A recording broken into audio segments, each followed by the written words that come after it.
사실 회사들이 좀 뭐라도 하잖아요. 네. 그러니까 뭐 회사들도 저희가 시장에 대한 어떤 반응을 고민하는 것처럼 본인들도 미래 산업을 준비를 하는 입장에서 뭔가 신사업을 준비를 했다가 그 신사업이 상당한 매출 비중으로 이렇게 좀 올라오는, 그러면서 시장의 시각이 새로운 사업으로 인해서 바뀔 수 있다, 이런 것들을 좀 많이 쓰는 것 같거든요. 네. 대표적으로 뭐 그냥 계면 활성제 이런 것만 하다가 네. 그 돈을 가지고 예를 들면 포토 레지스트리에 들어가는 원료를 제공하면서 갑자기 좀 반도체 소재라는 신동력을 장착을 한다든지 뭐 그렇게 해서 재평가되는 것도 이제 많이 경험을 하게 되거든요. 진짜 몇 배씩 그런 것들이 좀 올랐으니까요.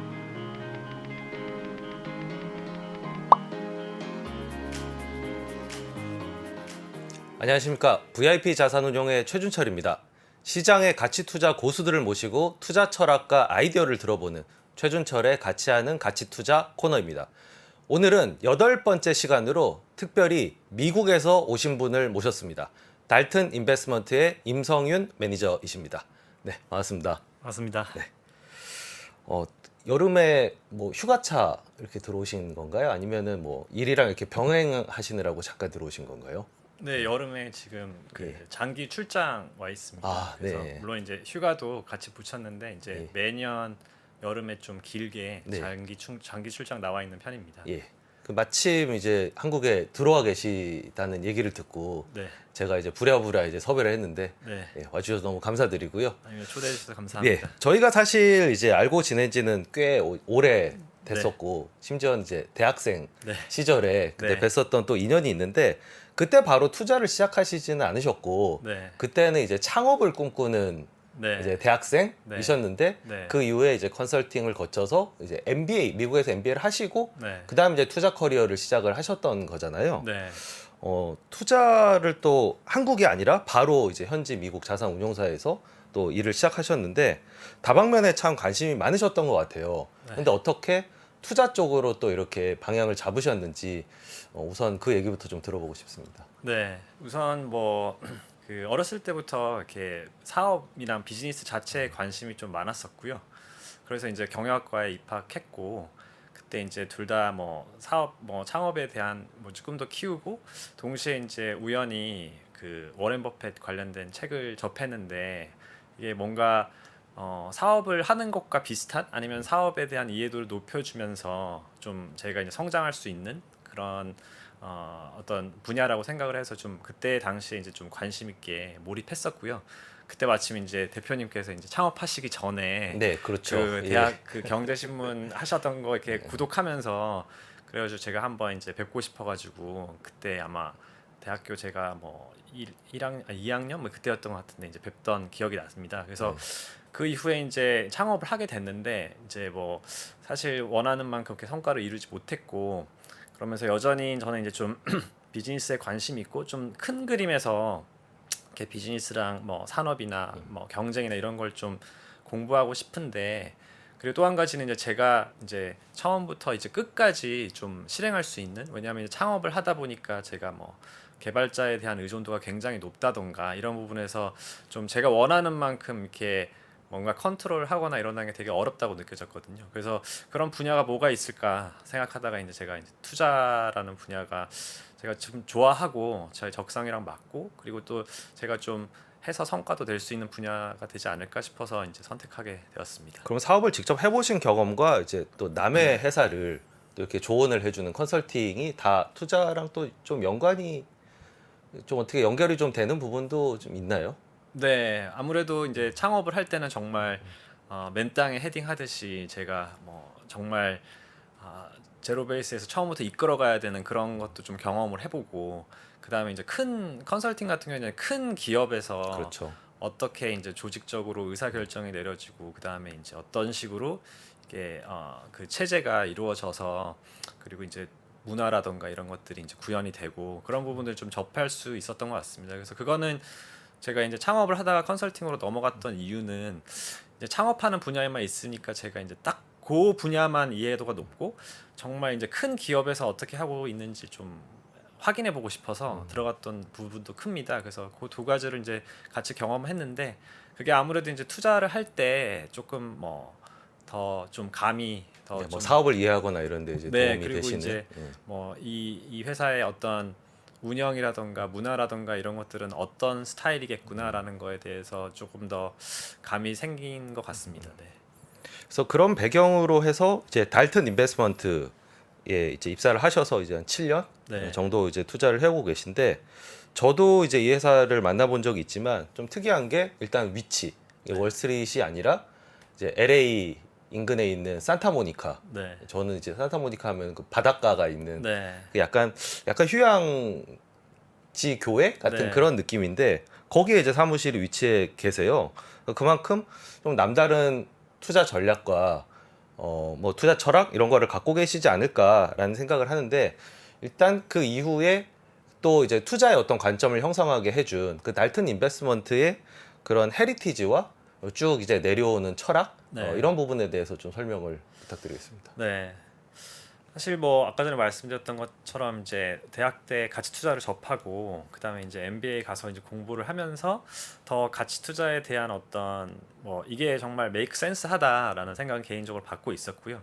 근데 이제 MBA를 하면서 제가 이제 뭐 큰 대형 자산 운용사에서도 인턴을 해보고, 그리고 이제 좀 뉴욕에 있는 어떻게 보면 성장주 위주로 하는 그런 회사에서도 인턴을 해봤는데 둘 다 뭔가 좀 적성에 맞지는 않더라고요. 그래서 이제 제가 좀 정말 제대로 된 가치 투자를 할 수 있는 회사를 좀 찾아보다가 이제 우연한 기회에 이 회사에 이제 좀 조인하게 됐고, 제가 이제 이 회사를 알면서 좀 매력을 느꼈던 부분은 이제 그 굉장히 좀 역발상적인 이제 투자 스타일입니다. 그래서 뭐 헤리티지 말씀하셨는데 이제 저희 대표님의 할아버지께서 그 예전에 그 벤저민 그레이엄과 잠깐 뭐 일을 했던 경험도 있으시고, 그 유태계이신. 네, 네. 예.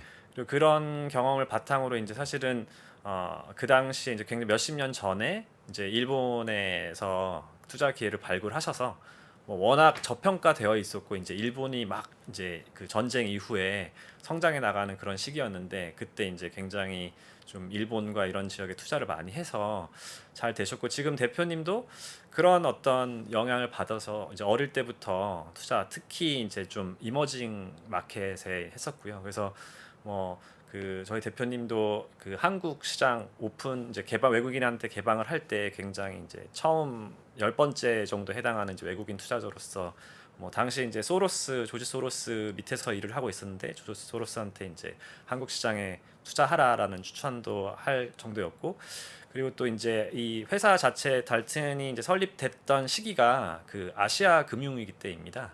아. 네, 그래서 아시아 금융위기 때 기회가 있다라고 해서 어떻게 이제 자금을 유치를 해서 독립을 그렇게, 하신 거군요. 소로스 네, 네. 휘하에 있다가. 네. 예. 사실 그 전부터 이제 좀 독립해서 또 다른 회사를 운영하고 계시다가 뭐 지금 이제 이 달튼이라는 회사 형태로는 아까 전에 말씀드린 대로 이제 금융위기 때 어떤 자금을 유치를 하면서 더 본격적으로 이제 하신 게 된 거죠. 그래서 그런 좀 굉장히 역발상적인 관점. 그래서 이제 말씀하신 위치도 사실 이제 워렌 버핏 스타일로 이렇게 너무 뉴욕이나 이렇게 뭐 그러니까 소음이 많고 이런 곳보다는 좀 떨어져서 좀 독립적으로 생각할 수 있고 판단할 수 있는 그런 이유 때문에 이제 이쪽에 온 걸로 알고 있고요. 그리고 주요 투자 시장이 또 아시아이기 때문에 또 이게 서부 쪽에 위치를 해 있는 것도 있겠네요. 네, 워낙 뭐 저희가 뭐 일본이랑 다른 아시아 국가들 이제 출장도 많이 가고 그런 면에서도 이제 훨씬 지리적으로 좀 가깝고요. 그래서 이제 그렇게 그 산타모니카에 좀 위치하게 되었습니다. 네. 그러니까 일본은 이제 많은 미국 투자자들이 관심이 없을 때 그냥 뭐 패전국이라고 생각할 때부터 이제 투자를 시작하면서 역발상 투자가 리스크는 낮고 기대 수익은 높다, 이런 이제 철학이 아마 형성이 된 거 아닌가 싶고, 이제 진짜 이 아시아 금융위기, 우리나라는 이제 IMF 시기가 큰 기회라고 보고, 그러니까 그런 성공 경험을 해보면 지금도 당연히 이제 그런 관점으로 접근을 하고, 사실은 한국도 그런 시각으로 좀 보는 면도 좀 있겠네요. 네, 뭐 저희가 이제는 좀 회사가 규모가 커지고 각 개개인의 또 스타일도 뭐 정해진 큰 틀 안에서는 있지만 이제 조금 다르긴 합니다만, 그래도 이제 기본적인 그 철학, 어떤 그 리스크 대비 리턴을 굉장히 중요시하고, 그리고 이제 그 지금 유행하고 있는 뭐 어떤 군중 심리나 이런 것보다는 항상 좀 역발상을 가져가려고 하고, 뭐 그런 면에서 또 한국도 저희가 이제 몇 년 전부터 굉장히 다시 좀 흥미로운 시장이다 이렇게 생각하고 있었습니다. 그럼 지난 몇 년간 사실 이제 빅테크 위주의 그런 이제 성장주 시장이었었잖아요. 그럼 이제 거기에 거리를 두고 있었다면 다른 어떤 주류를 쫓아갔던 미국 투자자들에 비해서는 또 좀 완전히 다른 성적을 받았겠네요. 네, 특히 뭐 저희 매니저 중에서 극보수로 하시는 분은 뭐 굉장히 현금 비중도 엄청 높았었는데 계속적으로 이런 인터넷 테크 업체들이 너무 높아지다 보니까 좀 수익률에서도 고전했던 적도 있습니다. 이제 또 이제 한편으로는 그러면서도 저희가 또 일부는 이게 또 저희가 뭔가 간과하고 있는 부분 아니면 저희가 뭔가 놓치고 있는 부분들에 대해서도 계속적으로 좀 공부를 계속 하시는. 네네 네. 네. 그리고 뭔가 우리가 좀 놓쳤던 부분이 있다면 그런 거는 이제 어떻게 수정을 해나가야 되지라는 논의도 하면서 그러면서 이제 좀 점점 저희도 이제 좀 어떤 그 정말 조금 더 다듬을 수 있는 그런 기회가 됐던 것 같습니다. 네. 그러면 좀 정리를 해보면은 이제 달튼의 좀 철학 투자 전략은 그냥 남들이 관심이 별로 없는 곳, 뭐 그게 국가가 될 수도 있고, 바텀업 기준으로 보면 기업이 될 수도 있는 거고, 그리고 좀 장기 투자 하시는 그런 성향이신 거죠. 네네. 아무래도 역발상이랑 장기 투자는 뭐 쌍으로 거의 묶어 다니는 거니까 네. 장기 투자 하고 계시고, 그리고 지역으로 보면 아시아의 비중이 뭐 일본이나 한국 이런데 좀 스페셜티가 있는, 그러니까 뭐 한국물을 담당을 하고 계시지만 또 보스가 한국 시장이나 아시아 시장에 대한 이해도가 좀 높은 이런 네. 것들을 이제 차별점으로 볼 수 있겠네요. 네, 맞습니다. 뭐 사실 저희가 이제 그 맨데이트로 이제 신흥국도 하고 있고요. 저도 이제 신흥국 맨데이트에도 가입돼서 여러 시장을 보고 있습니다. 근데 이제 저희가 지금 좀 제일 관심 있게 보고 있는 시장은 그 일본, 인도 그리고 한국 정도인 것 같습니다. 네. 그래서 중국 시장은 원래 좀 저희가 몇 년간 조심스러웠던 입장이었고요. 그리고 이제 그런 것들이 좀 뭐 지난 1년 정도 동안 많이 좀 발현이 됐던 구간이라고 보고 있고 반면에 이제 좀 장기 성장 축으로는 아까 전에 말씀드린 한 뭐 세네 개 국가 정도를 지금 잡고 있습니다. 네. 그러니까 이제 역사를 보면은 이제 그레이엄에 시작해서 소로스와도 일을 하고, 그리고 단연간의 어떤 사이클 혹은 각 지역의 그 흥망성쇠 이런 것들의 경험이 충분히 쌓여 있는 회사가 아닌가 싶은데, 좀 더 구체적으로 들어가서 달튼과 임 매니저님의 종목 선정 기준에 대해서 좀 네. 설명을 해주십시오. 네, 저희는 간단합니다. 간단하다는 말씀이 이제 크게 네 가지 그 요소를로서 좀 어떤 그 종목을 이제 평가를 합니다. 이제 하나는 첫 번째는 이게 소위 말하는 이제 굿 비즈니스이냐. 그래서 뭐 굿 비즈니스가 뭐가 정말 굿 비즈니스에 대해서는 여러 가지 의견이 있을 수 있지만 어쨌든 첫 번째는 좋은 사업이냐. 그다음에 두 번째는 안전 마진이 있는가. 그리고 이제 세 번째는 좋은 경영진과 이해관계가 일치할 수 있는가. 그리고 이제 마지막 네 번째는 자본 배치를 잘 하는가, 자본 배치를 잘 할 수 있는 역량이 있는가입니다.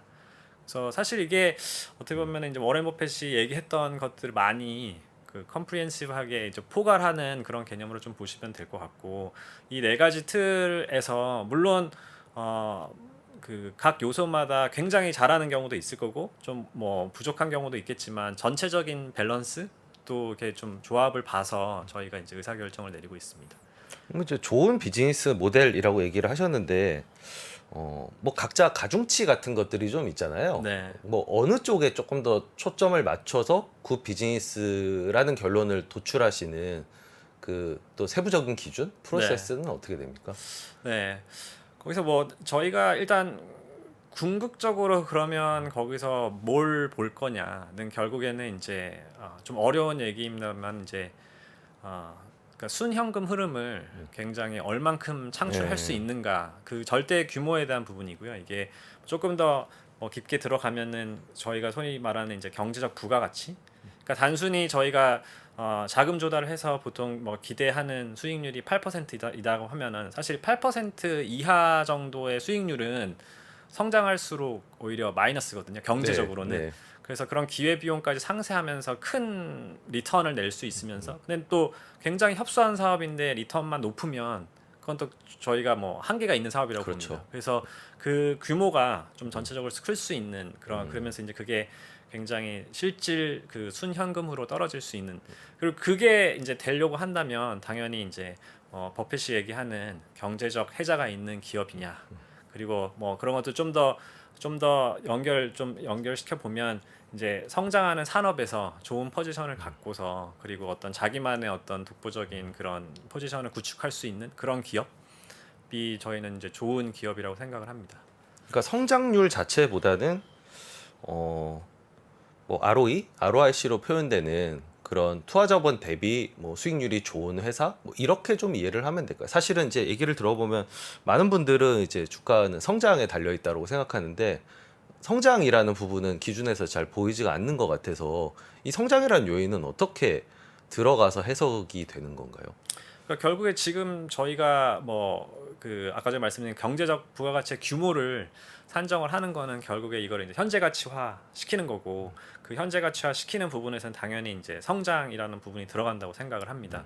그래서 성장은 그런 관점에서 보는 거고요. 근데 말씀드렸던 대로 저희가 성장률이 무조건 높다라고 해서 당연히 이제 성장률이 높게 되면 그만큼 그 경쟁자들이 많이 들어오게 네. 되고 그리고 네, 그런 요인들 때문에 이 성장률 자체가 뭐 굉장히 높냐 이것보다는 그 저희가 생각했을 때 꽤 높은 성장률을 어떻게 보면 지속적으로 가져갈 수 있으면서 또 오히려 이익단이나 순연금 흐름단에서는 그 산업의 성장률보다 더 크게 가져갈 수 있는 자기만의 이제 파워가 있느냐 네. 이런 것들을 좀 더 봅니다. 사실 이거는 그 안전마진하고 같이 엮여 있는 부분이지만 이제 성장률만 높아서 그걸 쫓다 보면 사실은 이제 그 굉장히 프리미엄이 붙게 되는데 그 프리미엄 자체가 그러면은 이게 지속 가능하냐 이게 정말로 경쟁이 이제 향후에서도 좀 이 포지션을 유지할 수 있고 그리고 전체 아까 전에 말씀하신 ROI가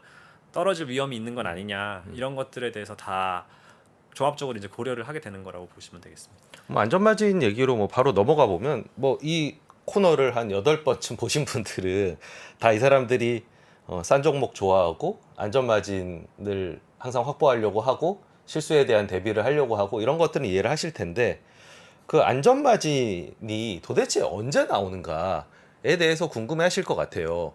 그러니까 어느 순간을 노려서 안전마진을 확보하시는 스타일이신가요? 아무래도 근데 사실 안전마진이라는 건 저희가 이제 개별 종목을 측정을 하다 보면 이제 확실히 안전마진이 이제 보이는 것들이 있고 그 구간이라고 하면은 뭐 지금처럼 시장이 굉장히 시장 전체적으로 이제 다 좀 패대기 쳐서 그렇게 네. 해서 저평가되는 뭐 부분도 달튼의 있을 거고 경험으로는 우리나라 IMF 때 네, 같은 네. 그런 그럴 때가 수도 될 수 있을 있고 거고요. 그리고 상대적으로 뭐 시장이 평탄한 가운데에서도 굉장히 상대적으로 이렇게 뭐 소외되는 것들이 있는 것 같습니다. 특히 우리나라에서 사실은 이제 그런 기회가 많은 것 같습니다. 워낙 소위 말하는 쏠림 쏠림 현상이 현상이 강하기 강하죠. 때문에 네.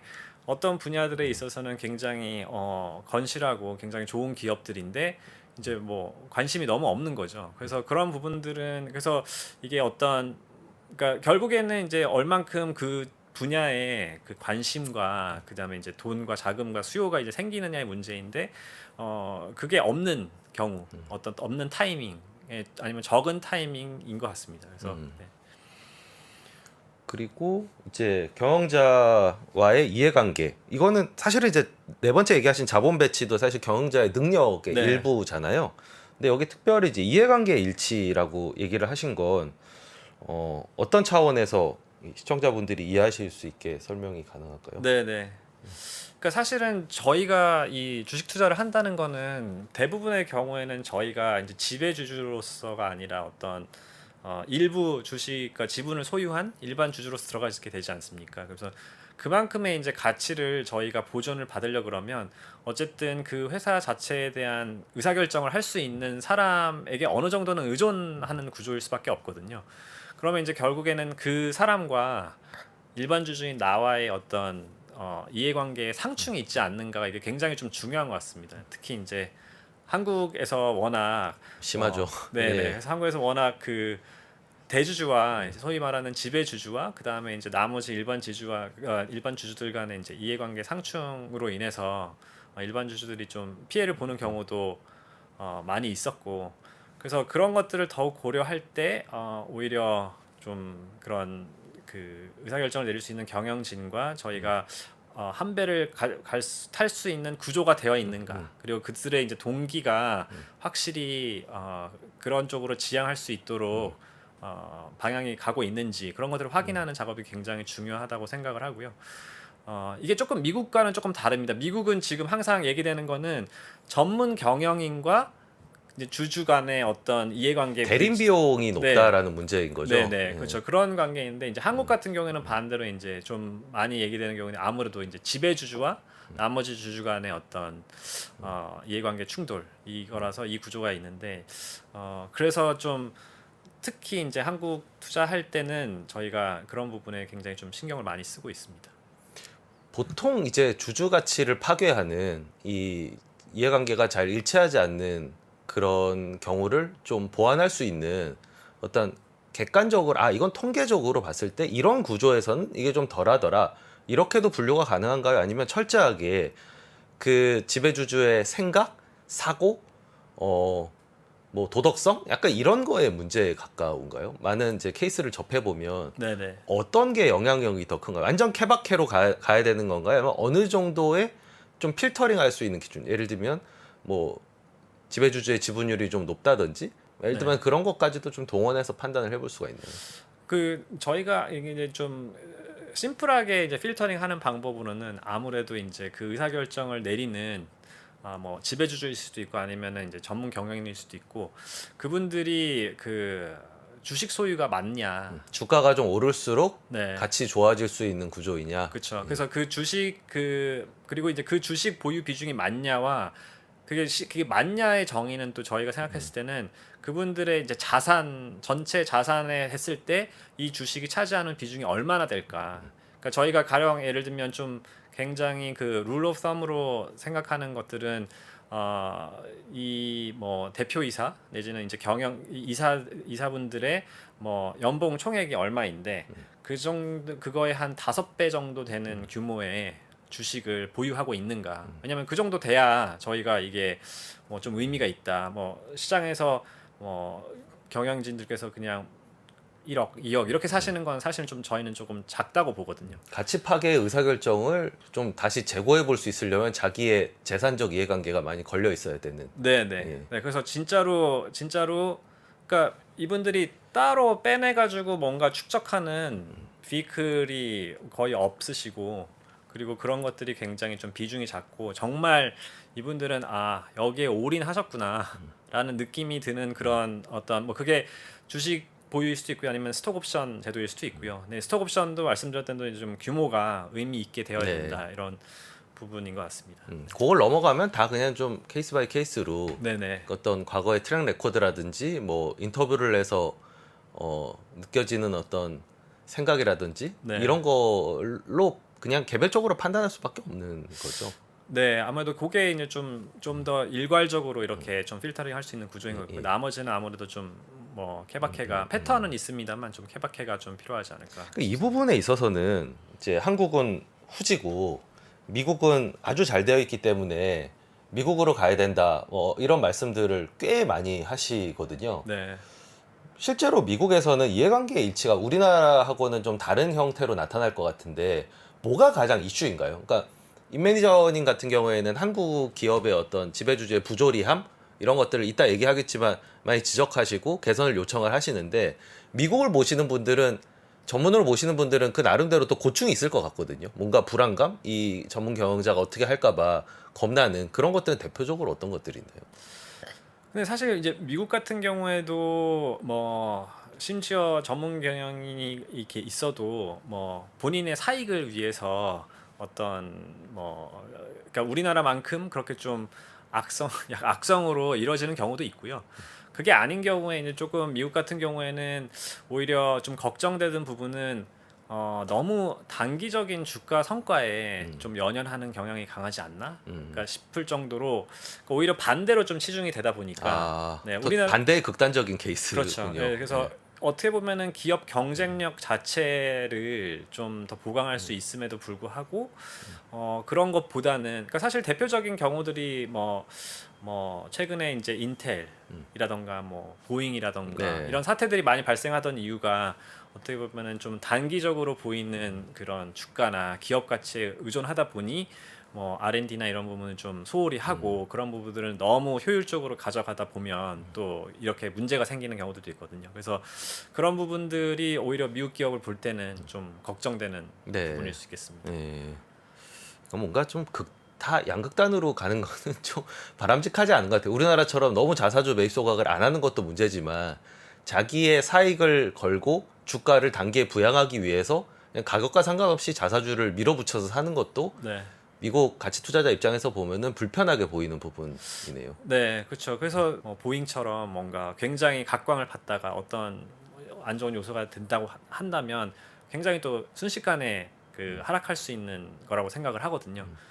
그래서 그런 부분들 때문에 좀 더 조심스럽고 저는 오히려 그런 부분에서는 뭐 완벽하진 않지만 대만이 좀 흥미로운 케이스라고 생각을 합니다. 네. 그러니까 대만 굉장히 그 제조업 기반에 그리고 또 뭐 IT 뭐 이런 외주 이런 사업을 했던 그 우리나라 어느 정도 제조업이 강하다라는 것에 공통점은 있지만 또 굉장히 그 주주 가치를 좀 중요하게 생각하는 나라거든요. 구조 배당도 자체가 많이 하고. 네네. 예. 구조 자체가 아무래도 이 그 개별 단일 기업에 대한 것만 이제 중요하고 이제 우리나라처럼 어떻게 보면 그룹이 아니라 개별 기업에 대해서만 이제 그 경영진이 이제 의사를 하고 거기에서 이제 좀 기본적으로 이제 문화가 일반 주주들과 같이 간다라는 게 있어서 배당 성향도 뭐 우리나라의 2배 이상 되고 있어서 그런 부분들은 또 좀 절충적인 방안으로 저희가 참고해 볼 만한 사례라고 좀 생각이 됩니다. 네. 그리고 마지막으로 이제 자본 배치는 뭐 자본 배치의 일단 개념과 이게 왜 중요하고 어떻게 하는 게 바람직한 건지에 대해서 또 좀 설명을 좀 해주십시오. 네, 결국에 뭐 저희가 주주로서 원하는 거는 결국에 저희가 들어간 자본 대비 수익이지 않습니까? 그리고 사실 이제 사업을 하는 것도 물론 이제 오퍼레이션 운영을 하긴 하지만 결국 원하는 건 자본 대비 수익인데 그러면 모든 의사 결정은 저희가 뭐 물론 단기적인 건 아니고 이제 장기적인 관점에서 자본 대비 리턴이 높게 나올 수 있는 의사 결정을 하는 게 이제 제일 중요하다고 생각을 합니다. 그리고 이게 잘못될 경우에는 큰 돈을 내가 벌었는데 자본 배치를 잘못함으로 인해서 그 자본이 금방 이렇게 마이너스가 되는 경우는 사실 어렵지 않거든요.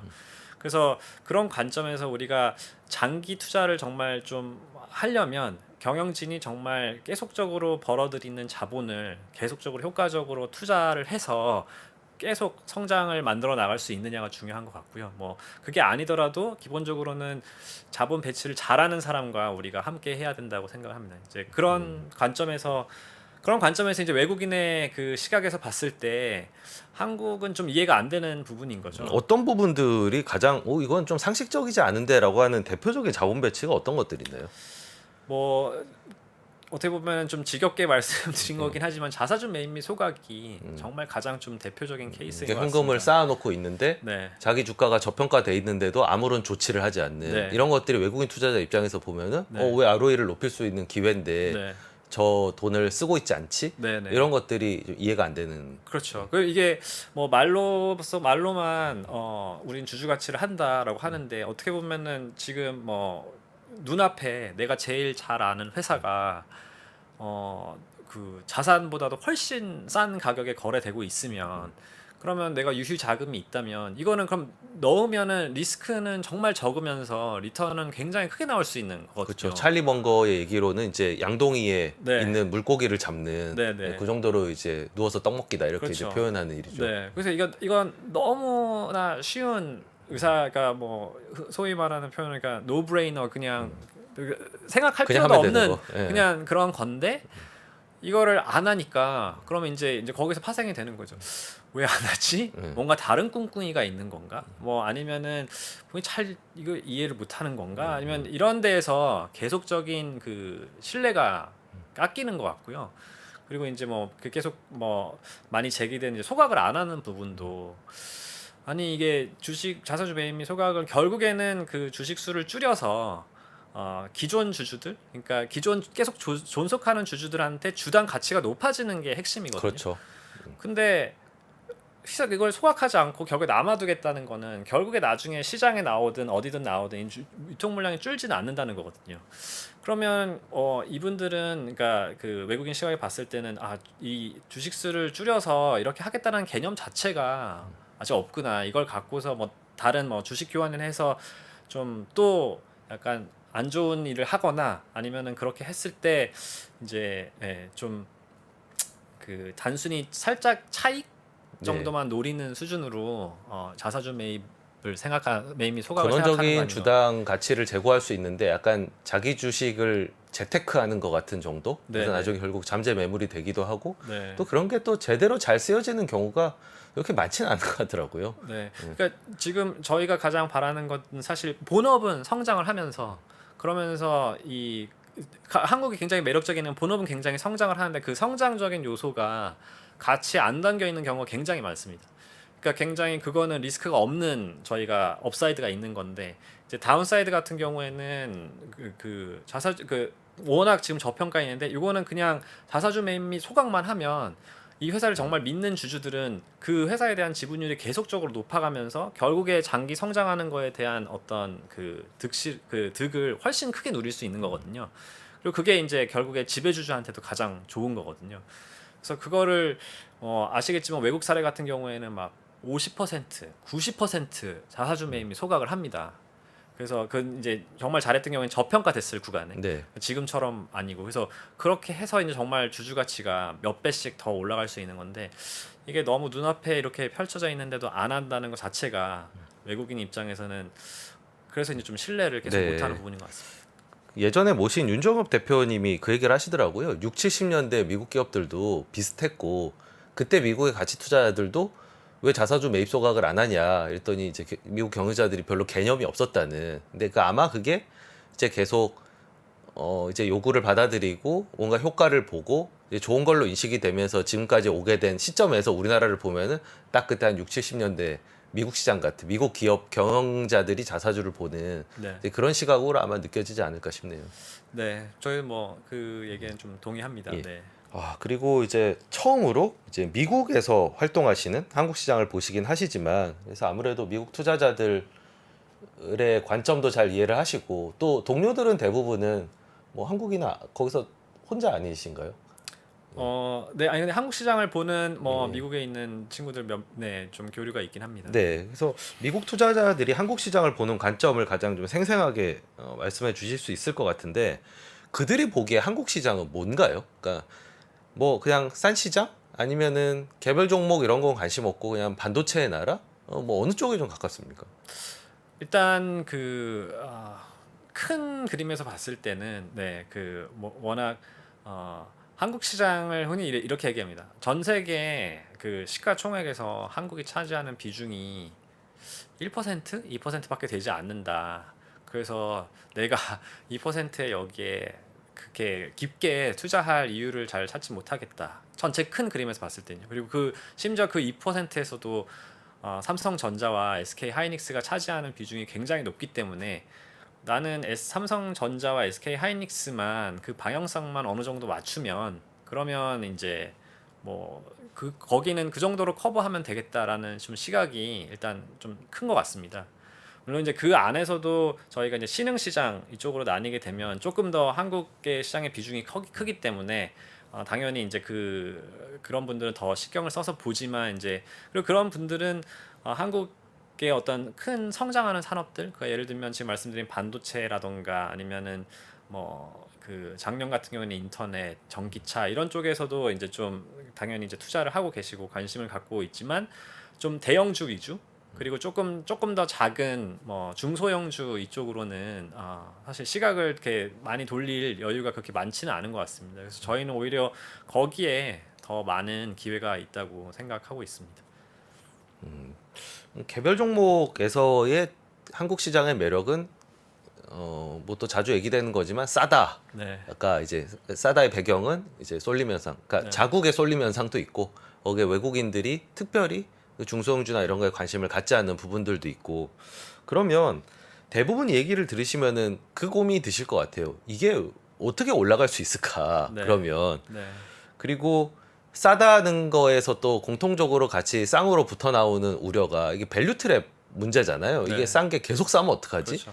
네. 이 관심이 갑자기 뭐 한국 산업 구조가 획기적으로 바뀌어가지고 들어올 리도 만무한데, 근데 그런 거에 대한 뭔가 반대 논리가 있으시니까 한국에 저평가된 중소형주를 투자를 하시는 거잖아요. 네.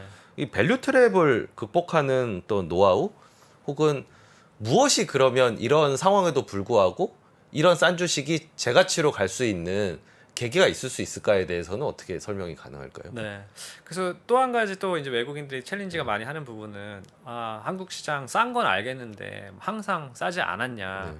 싼 이유가 있다 또. 그렇죠. 네. 그리고 뭐 거버넌스가 문제가 있다는 거 알겠는데 뭐 조금 개선이 되고 하긴 하는 것 같은데 뭐 그래도 뭐 여전히 뭐 우리가 봤을 때는 충분하지 않은 것 같고 뭐 이해가 잘 안 되고 뭐 이런 부분들이 있어서 거버넌스가 도대체 언제 개선되는 거냐. 사실 이런 회의적인 시각이 이제 대부분 주류라고 좀 생각을 하시면 될 것 같고요. 네.